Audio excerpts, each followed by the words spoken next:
Hello, friends, and welcome to We've Got Books. This is Larry Greene saying howdy from North Texas, the Lone Star State, where spring paints the meadows with bluebonnets, longhorn cattle chew their cud with contentment, and cowgirls lasso their favorite cowboys. My wife and colleague Anne Greene and I are happy you joined us. We've Got Books features a variety of genres to tickle your imagination. It is our pleasure to feature guest authors and their books along with my wife's books. You'll become acquainted with real authors and learn why they write and how they create unforgettable stories. And now I'm going to interview author Anne Greene, my wife, about her newest book, a three-book novella trilogy, Spy, Matchmaker, and the Rules of Love. So grab your favorite drink and enjoy this rousing ride into the literary world.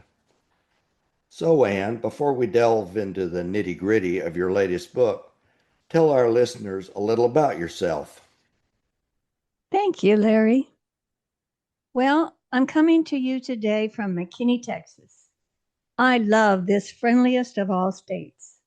I'm originally from Ohio, but came to Texas by way of 10 lovely years spent in San Diego, and then 10 years spent battling the winters in Chicago. But I have lived just north of the famous city of Dallas for the past 30 years, give or take a year, and met my husband here at a singles group in church. I graduated from the University of Texas at Dallas with a BA in literary studies.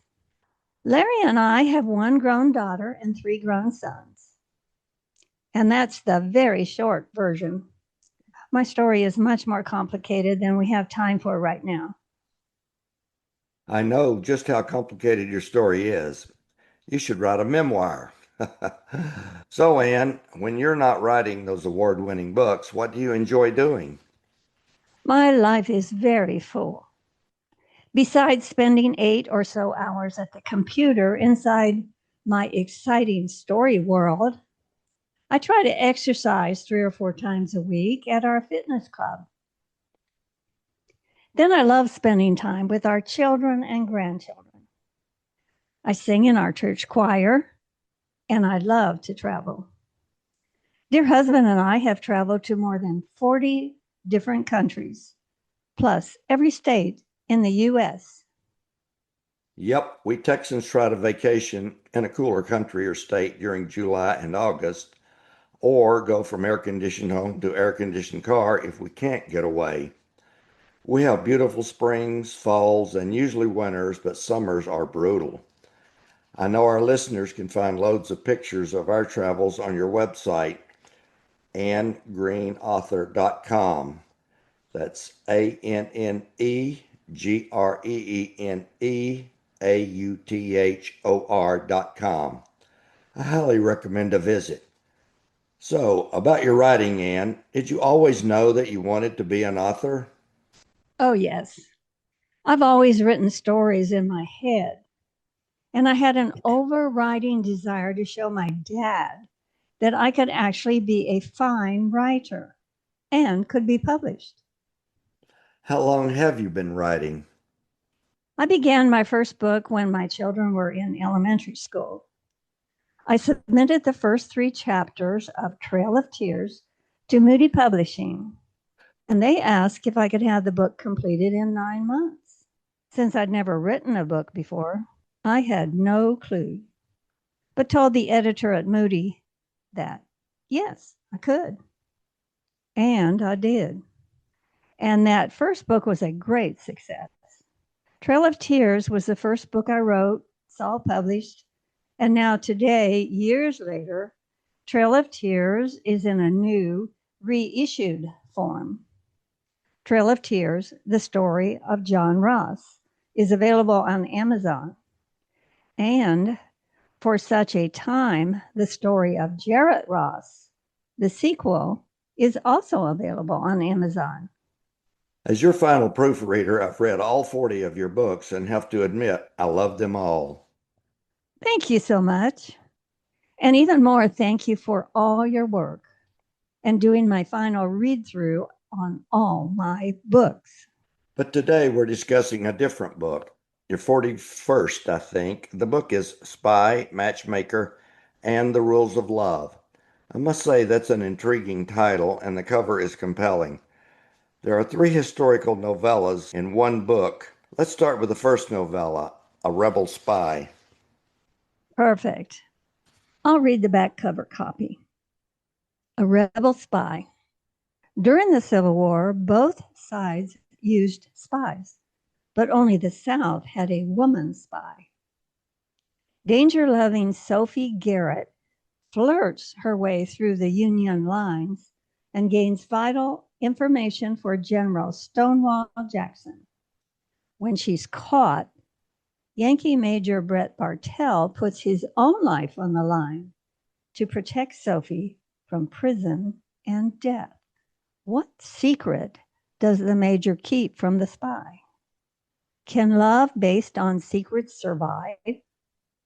Is there a future for these war-torn lovers?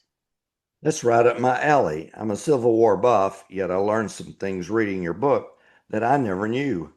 I highly recommend buying Spy, Matchmaker, and the Rules of Love for the first novella alone. Moving on, I think listeners would like to hear your back cover copy of Lord Bentley Needs a Bride. Would you read it? Yes, thank you. I'm happy to. Lord Bentley Needs a Bride is a regency. It's late August, and the heir to the title Earl of Bentley faces a dilemma. He must find, persuade, and marry a titled and moneyed English lady before October 30th, or he will lose his estates, lands, and finances. So Bentley, unlearned in the rules of love and the intricacies of women's psychics, confronts a ticking clock. He hires a matchmaker. Lady Camilla Merriweather, eldest daughter of a viscount, must use her considerable beauty to marry a rich, titled Englishman in order to save her large family from the poverty and disgrace brought upon them by huge losses in the stock market. Due to a mix-up, Lady Camilla finds herself at a house party set in motion by the Earl's matchmaker. She was not on Bentley's list of prospective brides, nor could she be. But thanks to the matchmaker's blunder, she received an invite to the masquerade party. Can Bentley learn the rules of love in time? Will a series of blunders and adventures lead to a happily ever after ending? Yes, I enjoyed that book too. I'm sure our listeners would love to hear the back cover copy of the third book in your trilogy, Spy, Matchmaker, and the Rules of Love. The name of that novella is An Undaunted Matchmaker. Yes, all three of these novellas are my favorites, but this one is an especial favorite. Here's the back cover copy. Not everything that glitters is gold in California gold rush country. Eve Malloy has a mission to bring young ladies facing destitution from her San Francisco Hibernia orphanage to Eureka, California, gold rush country, to match the ladies with suitable husbands. But Eve refuses to prospect that gold mine herself. Eve is determined to return to the orphanage and bring even more young ladies waiting their turn to find the love of their life. Problem is, Eve traveled to the gold rush boomtown expecting to link up with her uncle, who financed her trip. But robbers murder Eve's uncle, which leaves her penniless and stranded in the woman-hungry town. Rafe Riley, a wealthy mortician, fights to overcome the galaxy of males desiring to marry Eve. But the independent Irish matchmaker has no desire to lose her freedom, and she hates the mortuary business. She prefers working a gold mining claim in order to finance bringing other orphans to the wife-needy town. Does the ultimate matchmaker have a different plan for Eve? I know that's an intriguing novella. Having three of your novellas available in one book is a great deal for readers. So, why do you write Christian fiction? I love writing Christian fiction because I can share how a character's faith in Jesus begins, grows, or is rekindled. I shine a light on how amazing a relationship with Jesus can be. Hopefully, that encourages believers or makes new believers. Truthfully, I can't write about life without showing what a huge part faith in Jesus has in everyone's life. Yes, having received the gift Jesus gives of our salvation when I was a child, I can't imagine life without Jesus to see me through the bad parts as well as celebrate the good. When you started publishing, I started framing your book covers, never dreaming we would cover a whole wall with them. I framed every book cover and decorated the walls of your office with them. Listeners can see a picture of you in your office with the walls covered with book cover pictures in every newsletter you send to readers. Listeners, if you don't receive Anne's newsletter, go to annegreenauthor.com and join her newsletter. She tells of her books, other writers' books, our family, new events, and always gives away autographed print books. Thank you, Larry. I really do like to keep in touch with my readers with my newsletter. I only send one a month and always have fresh material. So, what advice would you give to an aspiring author? First of all, writing a novel is hard work. Attending writer conferences where authors can learn the craft of writing and network with other writers is crucial.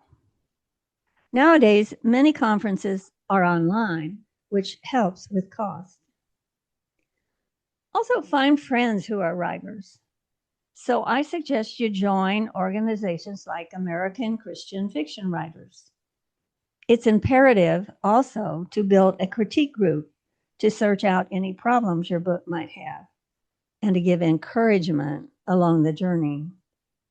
Publishing can be a discouraging business, and you need people to lighten your day. The role of the author has changed. We do more of our own marketing and publicity, which takes time and treasure. Social media takes up our time too. When I began this journey, there was no such thing as social media, websites, Zoom, podcasts. Today, writers must take time for these things in order to introduce readers to our stories. Great advice. Where can readers purchase your books? My books are available at all online retailers, such as Amazon, Barnes& and Noble, Kobo, Google, and Apple Books. Libraries can order my books for you, and so can bookstores. Or just go online and type in Anne Greene Books. That's ANNEGREENE Books. And I'm available at Twitter and Instagram as at the Anne Greene. Where can listeners find more about your books? You mentioned you have a newsletter at your website, annegreenauthor.com. Yes.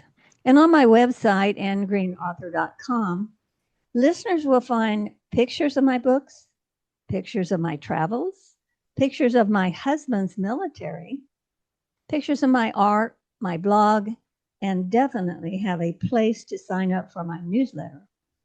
Thank you for the delightful interview, Anne. Once again, our time has whizzed by.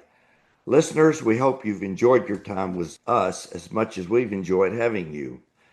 Join us next time when we interview well-known author Ellen Fannin discussing her comedy book, A Cozy Mystery, Dogged by Murder. Also, don't forget to go to buzzsprout.com and enjoy some of our other podcasts with different authors. There are links to several podcast hosts on Anne's website. I'm Larry Greene saying goodbye for now and read a good book to keep those brain cells active. We hope you'll choose one of our fabulous books from We've Got Books. Keep exploring the world through reading. Reading reduces stress, sparks new ideas and interest, and improves your vocabulary. So keep reading. See you next time.